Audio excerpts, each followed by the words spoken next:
Bonjour à tous, soyez les bienvenus dans votre rendez-vous politique, l'a dit, l'a fait, l'a pas fait, les maires et leurs projets. Après la commune de Saint-Paul la semaine dernière, nous sommes cette semaine à Saint-Louis. Yves Montrouge, bonjour. Bonjour Julie, oui effectivement, Saint-Louis, commune du sud de l'île, Saint-Louis, commune de près de 54 000 habitants, où la maire Juliana Mdoaoma a été élue en juin 2020 en battant ce que l'on appelle ici à Saint-Louis les 2 CH, c'est-à-dire Claude Ouaro et Cyril Amilcaro. Juliana Mdoaoma qui avait remporté les élections avec un peu plus de 44% des suffrages. Merci Yves pour ce rappel. Sans plus tarder, nous allons rejoindre Madame la maire qui nous attend dans son bureau.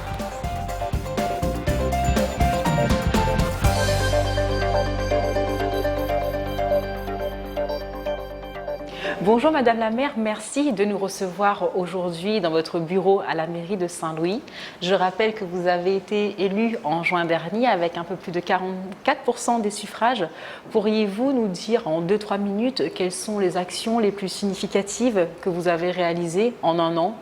Bonjour Julie, bonjour Yves et bonjour à ceux qui vont nous regarder. Donc c'est vrai qu'on arrive au terme d'une première année de mandature. Ce fut une année qui a été particulièrement dense. On a été sur tous les fronts, sans relâche, et je dirais de manière synthétique que c'était surtout le démarrage d'un très long chantier de reconstruction.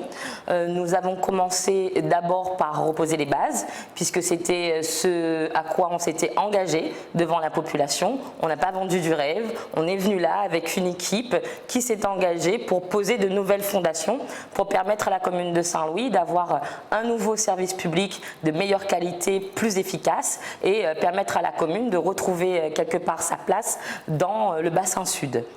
Mais concrètement, quand vous arrivez à la mairie, parce qu'effectivement ça a été géré pendant très longtemps par ce qu'on appelle les 2 CH, Claude Ouaro et Cyril Amilcaro, mais vous, ça ne doit pas être évident quand vous arrivez dans une mairie pareille. Qu'est-ce que vous faites ? Eh bien, on arrive ici avec déjà un cap, on sait où on va, avec une nouvelle méthode, et pendant toute cette année qui s'est écoulée, il s'est agi pour nous de diffuser cette nouvelle culture au sein de nos services, avec une gouvernance qui est très présente, très active, des élus qui sont là, qui portent leurs projets, qui interagissent avec les services, et aussi avec quelque part un dialogue qui a été constant avec le personnel, avec les syndicats et avec la population. Et à titre personnel, je dirais que dans le contexte dans lequel on arrive ici, pour moi, c'est surtout une année de volonté au quotidien.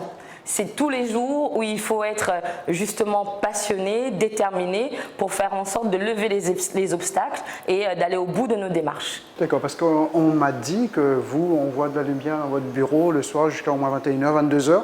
Bah écoutez, je suis quelqu'un qui avait l'habitude de travailler beaucoup, et depuis que je suis en mairie, je continue effectivement à avoir un rythme de travail très soutenu. Donc je pense que c'est important pour pouvoir vraiment reposer les choses et permettre d'enclencher une dynamique. Il faut qu'on soit là, il faut qu'on puisse piloter, coordonner et surtout suivre, parce qu'il ne suffit pas de dire quelque chose pour que ça se passe, il ne suffit pas d'avoir un projet pour qu'il se concrétise, encore faut-il travailler sur les dossiers, sur la recherche de financement et surtout sur le management au quotidien, à savoir donner des orientations, donner un calendrier et vérifier bien sûr in fine si ce qu'on a demandé a pu être concrétisé dans les temps impartis. Il a fallu changer un petit peu les habitudes aussi, peut-être au niveau de la mairie, au niveau des agents communaux.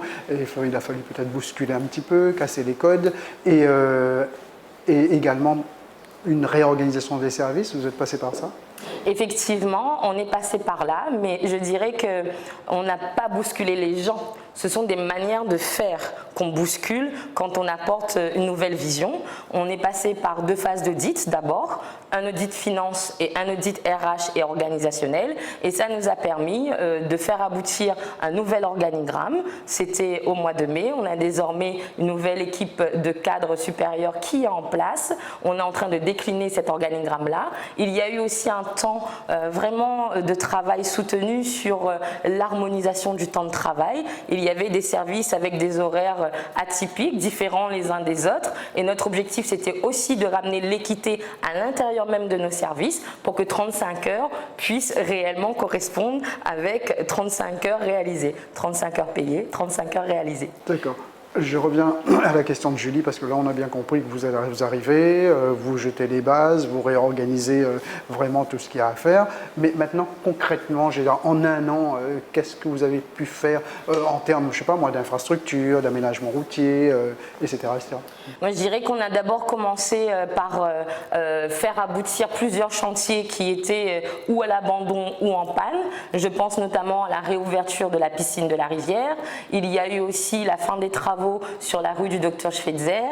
Il y a eu également la réouverture du stade Théophile Waro qui était fermé depuis de nombreuses années. On s'est aussi attaché à finaliser le projet de réservoir d'eau au tapage et boucler le plan de financement de l'école de la ZAC Avenir qui est maintenant une réalité puisqu'au dernier conseil municipal de fin octobre, on a voté concrètement l'attribution des marchés et les travaux vont pouvoir démarrer d'ici la fin de l'année. Donc ça c'est pour ce qui est des chantiers qui étaient un petit peu coincés.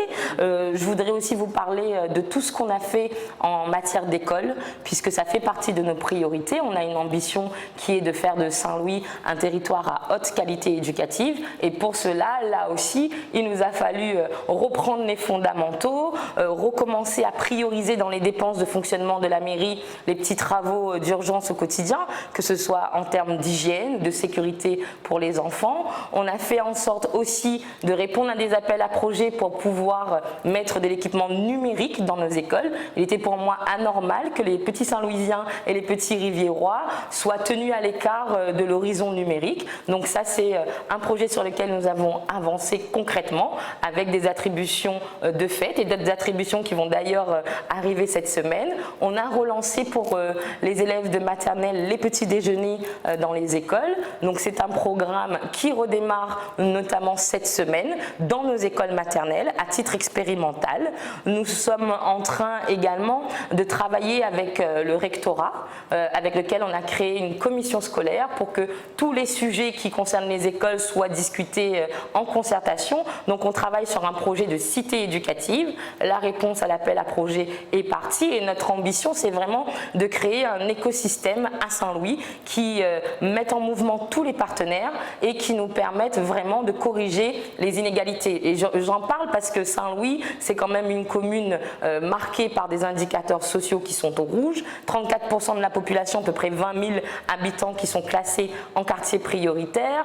Un taux de pauvreté qui est parmi les 5 plus élevés de France, 47% de la population frappée par la pauvreté. Donc quand on s'engage dans des projets comme ça, c'est vraiment pour nous donner toutes les chances de faire réussir notre population et faire en sorte qu'ils ne soient pas pénalisés par les difficultés sociales de départ. Et ça, c'est quelque chose qui résonne beaucoup pour moi, puisque si je suis devant vous aujourd'hui, c'est parce qu'à un moment, j'ai eu la possibilité justement de ne pas subir le déterminisme social et je crois que c'est de ça dont on a surtout besoin, faire en sorte que les plus petits puissent avoir le plein potentiel quelque part d'aller au bout de leurs rêves. D'accord. Pour tout cela, vous avez dû aller chercher ces financements-là, monter des dossiers, les procédures sont longues, etc. Mais déjà, quand vous êtes arrivé au niveau des finances communales, c'était dans quel état? On avait trouvé des finances communales qui étaient particulièrement asphyxiées. On avait eu en juillet, quand j'ai fait le point, ils avaient déjà consommé près de 90% des enveloppes les plus importantes, notamment les enveloppes liées au fonctionnement, les enveloppes liées à l'investissement. Donc on s'est adossé les services de l'audit justement pour gérer au mieux les 6 derniers mois de l'année, faire en sorte de remettre des procédures parce que ce que j'avais trouvé d'aberrant au démarrage, c'était une possibilité quelque part qui était laissée offerte à n'importe qui d'engager la commune. Normalement, il y a une procédure budgétaire, il y a des demandes d'achat à effectuer, des validations, des bons de commande. Et moi, je me suis retrouvée avec sur mon bureau au mois de juillet tout un tas de factures qui étaient déjà réalisées, autorisées par l'un ou l'autre, mais certainement pas dans un cadre. Et ça aussi, ça nous a permis, en remettant des procédures en place, ça nous a permis de faire des économies. Et on est arrivé finalement sur notre compte administratif à faire des réelles économies, des économies aussi sur le gaspillage, les primes indues. Donc ça nous a permis de présenter un bilan qui était assez confortable à la fin.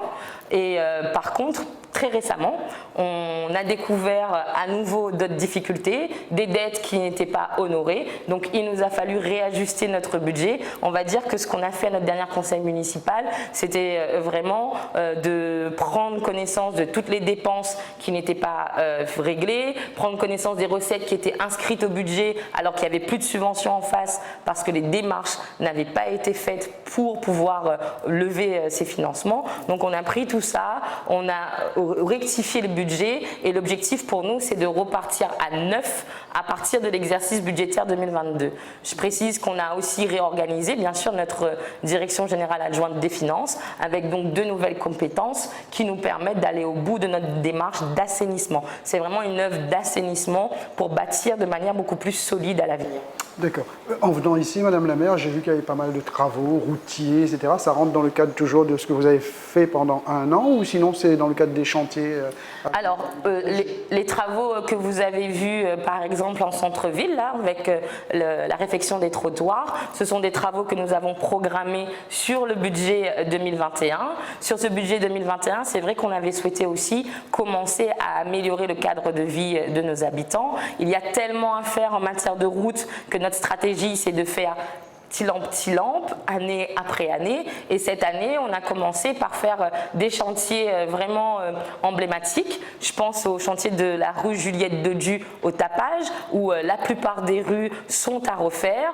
Le chantier aussi qui est fini, livré au GOL au niveau du collège, puisqu'il n'y avait pas d'infrastructure et de sécurité, pas de trottoir pour les enfants qui partaient du quartier du GOL vers le collège du GOL. Ça a été réalisé. On a mené aussi des chantiers au niveau des MAC, le chemin Léonien-Fontaine. Très prochainement, on devrait démarrer la requalification du chemin Kervegen. Donc il y a comme ça sur nos routes beaucoup d'infrastructures à réhabiliter. C'est pas seulement boucher le petit trou au quotidien, mais des travaux lourds qui coûtent plusieurs centaines de milliers d'euros. Et dans notre projection, on envisage justement de consacrer au moins 2 millions d'euros par an aux infrastructures routières.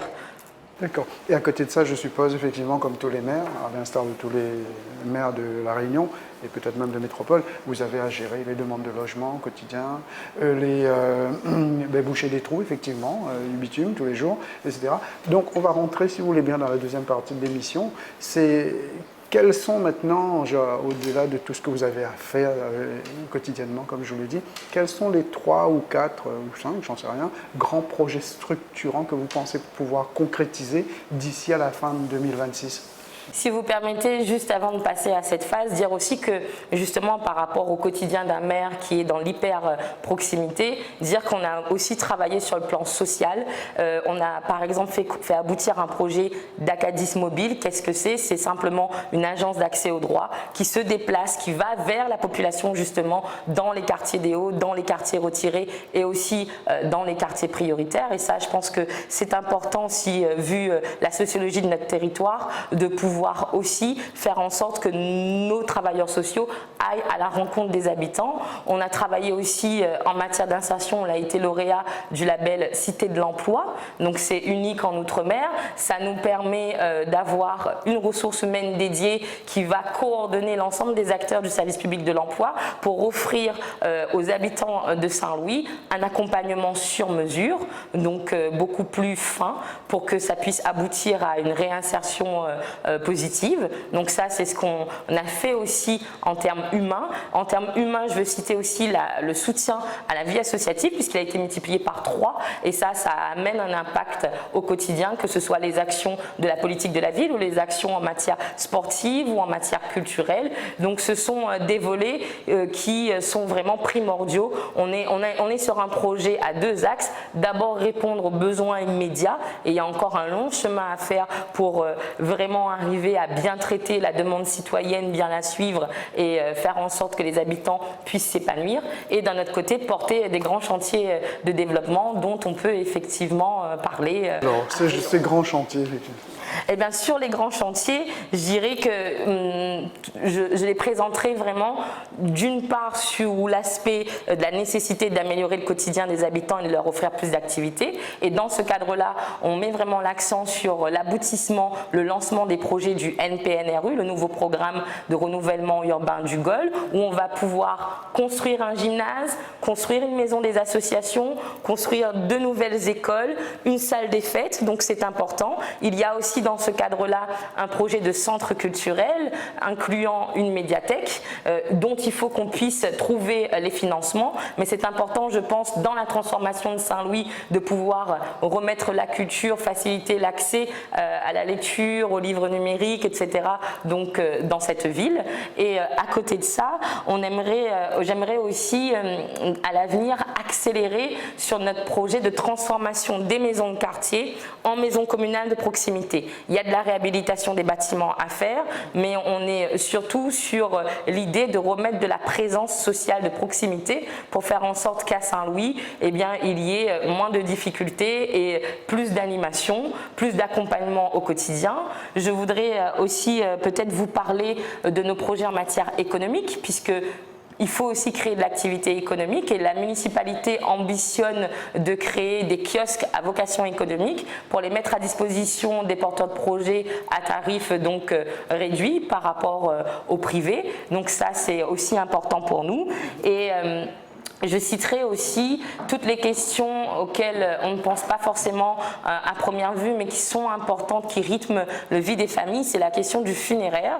Nous sommes en train de réactiver un service d'accompagnement des familles, mais surtout, il nous faut pouvoir créer à Saint-Louis des salles funéraires, des salles de veillée, puisqu'il n'y en a pas, alors qu'on a beaucoup d'habitations en immeubles collectifs. C'est important. Et il y a la question de la saturation des cimetières qui se pose et sur laquelle nous sommes en train de lancer une étude pour pouvoir ou agrandir l'existant ou construire un nouveau cimetière. En termes de projection, notre idée aussi, au-delà d'améliorer le quotidien, c'est de pouvoir faire en sorte que la ville de Saint-Louis devienne une ville de destination et qu'elle cesse d'être une simple ville de passage. Et c'est important quand on sait que le Saint-Louis est traversé par un flot de touristes qui se rendent à Cilaos, mais qui justement ne s'arrêtent pas. Donc ça, c'est une de nos ambitions. Et pour cela, un des principaux leviers d'action, ça va être la révision du plan local d'urbanisme. Donc on a amorcé aussi les travaux là-dessus. L'objectif, c'est de réviser le PLU pour faciliter l'installation notamment de petites structures d'hébergement touristique, se baser sur l'art de vivre des hauts de notre ville, sur l'identité créole, sur un côté authentique. On a quelque part l'ambition de dire qu'on ne concurrencera pas les stations balnéaires ou les grandes villes d'à côté, mais par contre, il y a à Saint-Louis une vraie authenticité, de vraies potentialités, notamment de tourisme vert, de tourisme sportif, avec nos sentiers de découverte, qu'il faut pouvoir vraiment faire aboutir, et pour ça, ça passe par une phase de stratégie d'aménagement du territoire et de facilitation quelque part de tous les porteurs de projets. Les porteurs de projets, ils sont là, ils sont nombreux, sauf qu'il y a des verrous administratifs et techniques qui sont là, et il faut qu'on arrive à les faire sauter.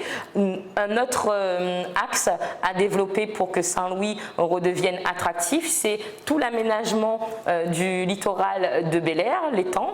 Donc c'est un des rares rares étangs de la Réunion. On a un projet de passerelle entre l'étang et l'étang salé qui est déjà bien avancé et qu'on espère faire aboutir sous ce mandat. On est en train de travailler, et c'est maintenant une réalité, avec le Conservatoire du littoral pour que de l'autre côté de la zone plus connue de l'étang, sur la zone des Gravières, il y ait des aménagements à la fois d'un parcours de santé, mais aussi d'aires de pique-nique, rénovation des kiosques, installation d'une tour d'observation des oiseaux notamment. Donc ça aussi c'est en cours. Tout un circuit vélo, un circuit touristique qui partirait donc de l'étang et qui monterait jusqu'à la rivière Saint-Louis. Donc ça fait partie des projets qu'on aimerait faire aboutir sur cette mandature pour faire redécoller Saint-Louis. Et je voudrais aussi peut-être, on parle beaucoup de ce qui dépend de la commune en propre, mais pour rendre à Saint-Louis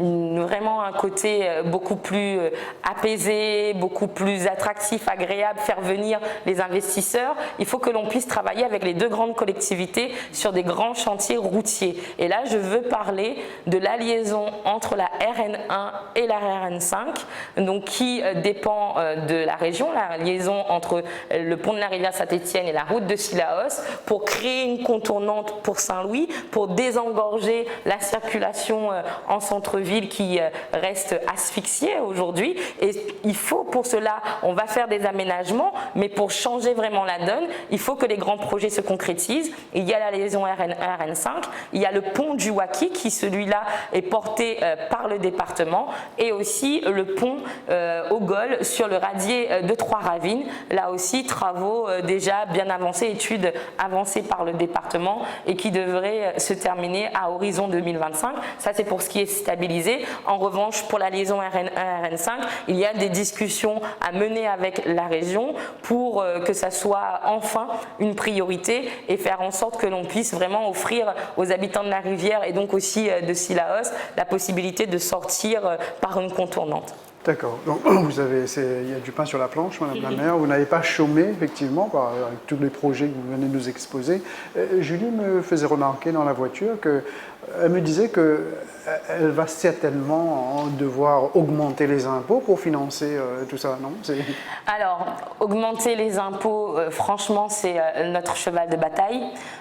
L'objectif, depuis qu'on est là, je vous ai dit, quand on a fait un audit, quand on remet des process pour maîtriser la dépense, on a restructuré aussi notre direction de la commande publique pour améliorer notre stratégie d'achat. Notre objectif, c'est déjà de faire en sorte qu'il n'y ait pas d'augmentation des impôts. Ça, c'est certain.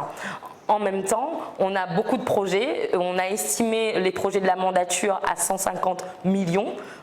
C'est notre programmation pluriannuelle des investissements entre 2021 et 2026. Ça prend toutes les dimensions sur lesquelles on a déjà discuté. Et bien sûr, la clé de la réussite, comme je le dis souvent sur ces investissements-là, c'est une bonne gestion en termes de fonctionnement pour dégager des marges de manœuvre pour investir, et c'est aussi la capacité à aller chercher des fonds là où ça existe, dans les appels à projets, dans les plans de relance de l'État, au niveau des partenariats avec les grandes collectivités, mais aussi au niveau de notre intercommunalité qui doit nous accompagner sur tous les aspects liés notamment au développement économique, sur l'aménagement de l'étang. Donc notre ambition vraiment, c'est de ne certainement pas augmenter les impôts de notre population et de faire en sorte de porter des projets réalistes, raisonnables. Moi, je ne vous parle aujourd'hui que de choses qui existent de manière basique par ailleurs. On est vraiment sur les fondations. Quand on travaille sur la réhabilitation du bâti des écoles, c'est la base. Quand on travaille sur la réhabilitation de nos équipements sportifs, on a commencé à en faire et il y en a d'autres à améliorer, c'est aussi la base. On voudrait créer des petites aires de jeu, c'est ce qu'il y a un petit peu partout sauf ici, des aires, des petits équipements sportifs de proximité comme les street workouts. Donc ça fait partie de notre PPI. Les investissements sur le petit matériel. Ici, on est tenu dans notre programmation pluriannuelle, non pas de faire des grands projets pharaoniques, mais de se dire il va falloir dégager des millions pour rééquiper les services communaux en engins, en véhicules, en matériel pour notamment assurer la propreté urbaine mais en matériel informatique. Beaucoup d'agents ici n'avaient pas d'ordinateur comme il le faut. En termes de parc automobile, il est particulièrement vétuste. On est obligé de passer parfois par des locations. Donc là, on est en train d'acquérir des engins. Et ça fait partie des projets de base, à côté même des quelques grands projets qu'on veut mener et pour lesquels j'espère bien pouvoir lever des fonds. C'est pour ça qu'on a créé au niveau de la direction générale adjointe des finances, on a créé une mission recherche de financement avec un cadre qui est dédié à cela. Et j'ose espérer que justement, en changeant les manières de penser, en changeant les manières de faire, le management, à la fin, on puisse être à l'affût de tous les appels à projets qui sortent pour pouvoir y répondre. Très bien, on a bien noté tout ça, Madame la maire, on s'est enregistré même d'ailleurs. D'accord. Et puis voilà, on vous prend un témoin et on revient vous voir, c'est le principe de l'émission, dans 2 ans pour voir l'état d'avancement effectivement de tout ce que vous venez de nous dire ici. Merci Madame la maire de nous avoir reçus aujourd'hui à la mairie de Saint-Louis. Merci de votre fidélité. C'est avec un grand plaisir qu'on se retrouve la semaine prochaine dans une autre commune de l'île. Prenez soin de vous.